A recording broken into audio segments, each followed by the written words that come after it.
Non sarà più la Valle dei Templi ad Agrigento ad ospitare il Google Camp quest'anno, ma sarà Selinonte ed il Verdura Resort di Sciacca.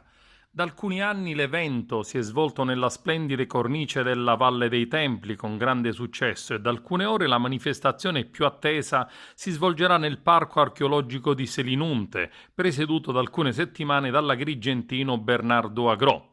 I primi 40 jet sono atterrati ieri a Palermo, arrivati da Mosca, San Francisco e Tokyo, e saranno in totale 114 gli aerei privati che fino a domenica toccheranno terra all'aeroporto Falcone Borsellino, 40 da quelli attesi al Birgi di Trapani. A bordo ci sono i Super Beep, registrati con pseudonimi per salvaguardare la propria privacy. L'evento tra i templi di Selinunte per la quarta volta con una cena di gala e misure di sicurezza rigide.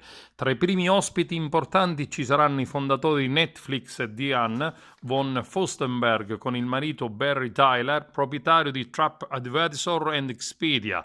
La coppia ospite fissa dell'appuntamento, voluto dai fondatori del colosso Google, che organizzano un meeting d'élite con la presenza di star dello spettacolo, premi Nobel e dirigenti di multinazionali discutono di attualità e società.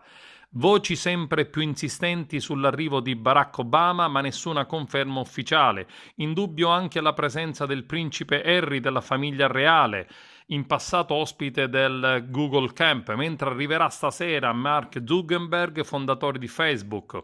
Atteso anche John Elkann con il fratello Lapo. Secondo le indiscrezioni tra gli ospiti anche Tom Cruise e George Clooney, mentre John Legend in questi giorni in Sicilia dopo un concerto a Taormina potrebbe esibirsi dopo la cena di gala a Selinunte. Il primo appuntamento si è svolto ieri al tramonto davanti al tempio di Era nel parco archeologico di Selinunte, chiuso al pubblico dalle 14, poi cena di gala e concerto con palco circolare e spettacolo di luce al tempio.